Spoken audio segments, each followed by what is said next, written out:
Good morning. This is Don V with Truth Be Told, and we have a couple more interesting reports we'd like to share with you.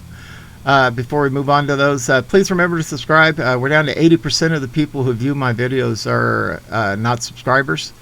Doesn't cost a thing. It's completely free, and I really appreciate it. It helps my numbers and the algorithm. If you want to see some of the more interesting reports, because I have to throw softballs here on YouTube, keep myself out of the YouTube jail. Go to my Rumble, Truth Be Told, with Don V on Rumble. It's completely free to subscribe and completely free to watch the videos. So it doesn't cost you a cent, and it really helps my channel grow. At any rate, without ado, let's go ahead and move to the first one. So Defiant Fraud Mama is keeping her $210K in GoFundMe donations. GoFundMe lets her. Communist News Network, Nick Watt, mistakenly reported last week on the eviction moratorium and profited Dasha Kelly of Las Vegas, Nevada, who said that she and her three young kids were at risk of homelessness unless the eviction moratorium was kept in place. Extreme left Congresswoman Cori Bush then lauded Kelly, and a GoFundMe account was set up for Kelly's benefit, raising over $211,000 in donations. Except it was all a lie. She wasn't a mom, and she didn't even live there. Liberal Democrats praise the scammer Fraud Mama. Today it came out that Kelly is not the mother of the children and has no biological tie to the children whatsoever. She's a babysitter and a girlfriend to the biological father and not the real mother. But she's keeping the money. And GoFundMe, which is notorious for canceling conservatives for the flimsiest of reasons, is going to let her, even though she defrauded donors by making them think she was the mother of these children when she was not. GoFundMe cancels conservatives and permits fundraising scams. Okay, guys.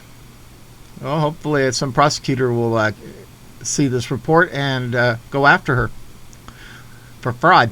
The current media reports are missing that the Fraud Mama is saying that she is a mother figure to the children, is keeping the money, and GoFundMe plans to let her keep these funds. But there's no mistake that Dasha Kelly told the Communist News Network she was a single mother of three, when in fact their real mother is another woman entirely. Shadio Hilo Kelly is merely dating the biological father. Kelly now says she is the mother figure to try and spin her lies. CNN reported the wrong mom, but GoFundMe lets the scammer keep the money even after they learn the truth.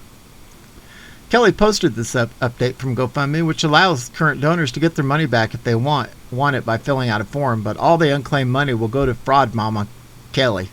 Here's the update posted on the fundraising page, making clear GoFundMe is letting Fraud Mama keep the money. Oh my word. Here's a little excerpt. It says, yesterday, "Hi everyone, thank you so much again for your support on my fundraiser. I've been contacted with some concerns around my relationship to the girls mentioned on my fundraiser, and I'd to clarify a couple things. The girls recognize me as a mother figure in their lives, but I'm not their biological mother. My partner is the children's father, whom I do live with, and I take care of these girls in my home for periods of time, and have for the last couple of years. I've loved these girls unconditionally and have been out of the kindness of my heart. I treat them as my daughters and care for them in this way. The detail doesn't change my original need for donations to avoid eviction, and I will be using the funds to get back on my feet and support my family, as mentioned in my last update. I will also be putting money aside for the girls in a savings account. Yeah, 5 cents probably. If you would prefer to receive a refund on your donation, please fill out the below form by August 23rd. For the next 14 days, GoFundMe will issue a refund for any donor upon request." The campaign was up to 230,000 at one point and is now down to 210, meaning that only 18,000, or most 8%, have requested returns so far. The Communist News Network didn't bother interviewing the property owner, who is being bankrupted by this ongoing scam. There's no word on whether any of the GoFundMe funds will be used to actually compensate the property owner.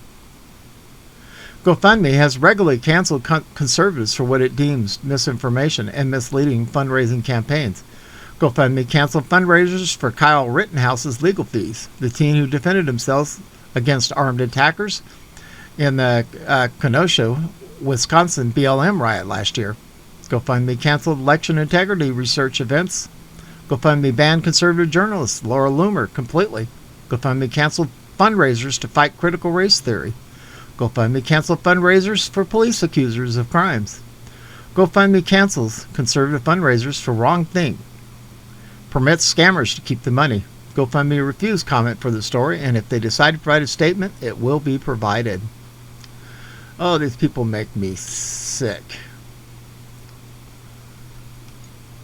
All right, on the second news, it says arrest warrants issued for 52 fugitive Democrats after Texas Supreme Court slaps down Democrat judge. Arrest warrants have been issued for 52 fugitive Democrats who dramatically fled the state in a political stunt to block the passage of a GOP election integrity bill, only to spread COVID-19 throughout Washington, D.C. Excerpt says, update, Texas House Speaker Dade Felon signed 52 civil arrest warrants for absent Democrats. The warrants will be delivered to the House Sergeant at Arms tomorrow morning. The warrants command the Sergeant take absent Democrats into custody and deliver them to the House. Okay, moving on to the report. On Tuesday night, hours after the Texas Supreme Court temporarily suspended a Democrat judge's order barring the arrest of the Democrat legislators, the Texas House of Representatives voted 89 to 12 to authorize state law enforcement to detain and potentially arrest the rogue lawmakers, according to Just the News. The vote allowed the House Sergeant of Arms to send law enforcement officers to force the attendance of missing Democrats under warrant of arrest if necessary. House Speaker Dade Felon subsequently signed arrest warrants Tuesday that were to be served on Wednesday morning. Felon's spokesman, Eric Marquez, said the warrants targeted 52 Democrats who failed to return during the fifth day of the House second special session, leaving the chamber 8 members short of a quorum. The Supreme Court of Texas swiftly rejected this dangerous attempt by Texas Democrats to undermine our Constitution and avoid the job they were elected to do. Abbott's spokesperson, Renee Ez, told Fox News, "We look forward to the Supreme Court upholding the rule of law and stopping another stall tactic by the Texas Democrats." The move follows a Saturday ruling by Travis County District Judge Brad Urtia, Democrat, who barred Texas Governor Greg Abbott, Republican, and House Speaker Dade Felon, Republican, from issuing any warrant or other instrument, or detaining, confining, or otherwise restricting a Texas House Democrats' movement without his or her consent. And while the justices must still decide the broader case, the reversal of Urtia becomes less than 24 hours after they handed Abbott another win, allowing him to punish the Democrats who fled Texas. Now, if the lawmakers who have already returned to the Lone Star State failed to head to Austin to form a quorum on their own accord, they could be arrested. In a video posted on Twitter, Fugitive Representative Ron Reynolds said he and his fellow Democrats would be going to a jail. "We would be going to the House chambers where they would basically be forcing a quorum," adding, "They would take us against our will to the House floor."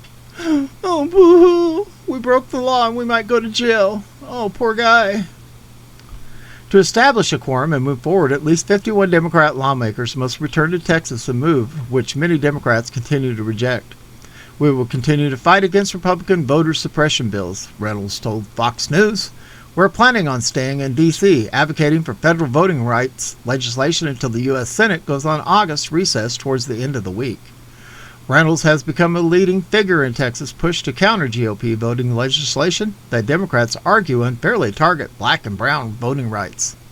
The Texas lawmaker, who was arrested last week while protesting the U.S. Senate to pass voting reform, said state lawmakers are relying on federal reform to bar restrictive voting policies.